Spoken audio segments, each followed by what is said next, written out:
Lola Rodríguez de Tió, born María de los Dolores Rodríguez de Astudillo y Ponce de León in 1843, left behind a rich and diverse legacy as a poet, patriot, abolitionist, and pioneer of feminism in Puerto Rico and the Caribbean. As a key figure in the Puerto Rican and Cuban independence movements, she turned her privileged position within the Creole elite into a tool of resistance against Spanish colonialism, leaving a lasting impact on cultural identity, the fight for social justice, and the emancipation of women. She was the daughter of Carmen Ponce de Leon. It is unknown who Carmen's father was or why she carried the Ponce de Leon surname. There is no birth certificate, baptismal record, or any other evidence clarifying Carmen's connection to the Ponce de Leon lineage. By the time Carmen was born, Juan Ponce de Leon had already passed away. For many years, it was claimed that Carmen Ponce de Leon was a direct descendant of the Spanish conquistador, but there is no historical evidence to confirm it. This belief may have originated from family rumors, reinforced by the fact that Juan Ponce de Leon was not an honorable man. He exploited and left many women in the Americas pregnant without acknowledging their children. Therefore, it is possible that Carmen was connected to him in that way, although it has never been proven with historical evidence. The Rodríguez-Tío family has no public family tree linking them to the Ponce de Leons, and the Ponce de Leon family never recognized Lola or her mother as part of their lineage. The claim that Carmen was a descendant of the conquistador originated in 19th century family folklore, repeated by biographers without source verification or tangible evidence. It is important to note that Lola never used the Ponce de Leon surname during her lifetime. The association with that lineage was a later construction made by historians who sought to link the patriot to the legacy of Spanish colonial authority. In reality, Lola Rodríguez de Tío was a steadfast defender of Puerto Rican culture, deeply committed to national identity and the anti-colonial struggle.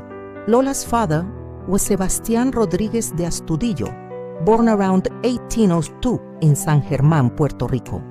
He was a distinguished lawyer, recognized as one of the founders of the illustrious Bar Association of Puerto Rico in 1841, a key institution that regulated legal practice on the island under Spanish rule.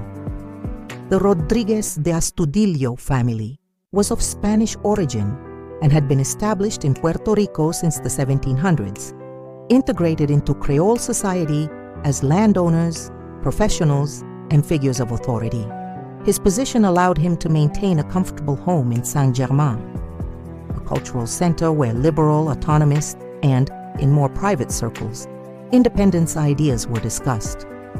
The home of Sebastián and Carmen served as an intellectual salon frequented by thinkers such as Ramón Emeterio Betances. This environment exposed Lola to nationalist ideas from a very young age and inspired her patriotic poetry, including the original version of La Borinqueña, which she wrote at age 25 as an anthem of resistance against Spanish colonialism. There is no evidence that Sebastián, Lola's father, was openly pro-independence, likely due to his position under the Spanish regime. However, he allowed his daughter and her husband, Francisco Paco Tío, a pro-independence journalist, to develop and express their radical ideas. This suggests at least a tolerance or quiet support for anti-colonial causes. The privileged education Sebastián provided for Lola with private tutors and access to literature and philosophy was decisive in shaping her into one of the first Puerto Rican women to advocate for independence, the abolition of slavery, and women's rights. Her social standing gave Lola the tools to challenge the colonial system, turning Creole privilege into a weapon of resistance. Lola's marriage to Francisco Paco Tío was an intellectual alliance. Together, they hosted political and cultural gatherings in their home in Mayagüez, Puerto Rico, which became centers of resistance. They had several children, including a daughter named Patria, a symbolic name that reflected their commitment to Puerto Rico's liberation. The turning point came with the Grito de Lares on September 23, 1868, the first armed uprising for Puerto Rico's independence, led by Betances, Segundo Ruiz Belvis, and others. Inspired by this event, Lola wrote the revolutionary version of La Borinqueña, a poetic anthem set to a popular melody. Wake up, Borinqueño, the call has been made. Come on, we're going to Leres. These verses were not just poetry, they were an open call to insurrection, denouncing Spanish oppression and exalting the cause of freedom. Published in local newspapers, they caught the attention of the colonial authorities, who saw Lola and her husband as an ideological threat. In 1877, after years of surveillance and following the publication of her first book of poems, Miss Cantares in 1876, whose prologue openly criticized Spain's cultural neglect, the family was exiled by Spanish authorities, even though most people in Puerto Rico at the time could neither read nor write. This kind of repression was common. The Spanish regime used exile as a tool to silence well-known critics of its poor governance, avoiding the method it commonly used against the poor, which was public execution. Thus, Lola, Paco, and their children, including their daughter Patria, went into their first exile in Caracas, Venezuela, which lasted about 18 months. There, Lola became involved in the cultural scene, received the Order of the Liberato, and served as godmother at the wedding of Eugenio Maria de Hostos and Belinda de Ayala. This period strengthened her Latin American network and deepened her poetry, which carried a strong spirit of Caribbean solidarity. In 1878, they returned to Puerto Rico, but the atmosphere was tense. The abolition of slavery in 1873 did not ease public unrest, and Lola continued her activism, defending women's rights and promoting secular education. Since colonization, Catholic institutions had only educated the children of wealthy Spaniards. Lola Rodriguez de Tio advocated for free education, accessible to all people and respectful of religious freedom. In 1889, after new critical writings and her involvement in autonomous circles, Spanish authorities under Governor Romualdo Palacios ordered a second exile, this time permanent. The reason was that her writings and gatherings were seen as propaganda, inciting rebellion against Spanish authority. So they did to her what they had done to Betances.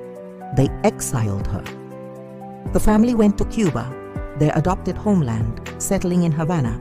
There, Lola joined the Cuban independence movement, worked alongside José Martí and the Cuban Revolutionary Party, and turned her home into a center for culture and political debate.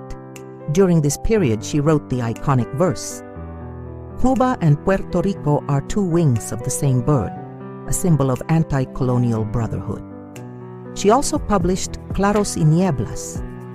She founded schools for girls, promoting female education in a deeply patriarchal society. The outbreak of the Cuban War of Independence in 1895 intensified her role. Lola raised funds and wrote for the Cuban Revolutionary Party. However, Spanish authorities in Cuba expelled her that same year for being considered an agitator, sending her to New York. This third exile was brief but crucial, as she joined Cuban and Puerto Rican exiles, collaborated with the Cuban Revolutionary Party, and published Mi Libro de Cuba. She returned to Havana in 1899 after the Spanish-American War of 1898, a war that freed Cuba from Spanish rule but left Puerto Rico under U.S. control, a new form of colonialism that Lola fiercely condemned. Lola was one of the first women in Puerto Rico to publish books of poetry and to take an active role in political debates.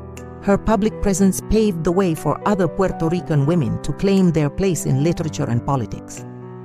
Although she was married to Francisco Paco Tio, their relationship was an intellectual and political partnership, not the typical marital submission expected at the time.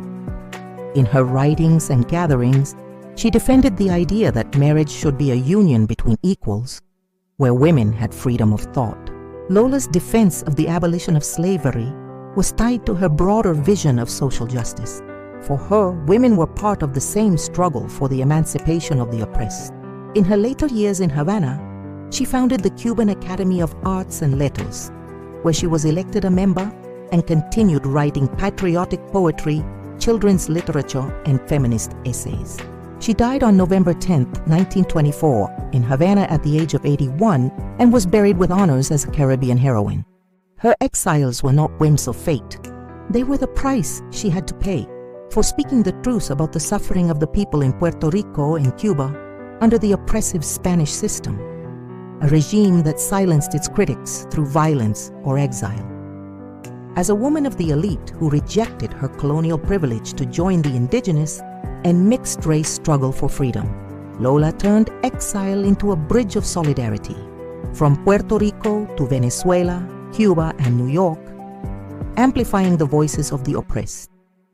Her legacy, La Borinqueña as an anthem, the Puerto Rican flag she proposed by reversing the colors of the Cuban one, and her verses of Caribbean unity endures to this day, reminding us that independence is a bird with two wings that has survived colonialism.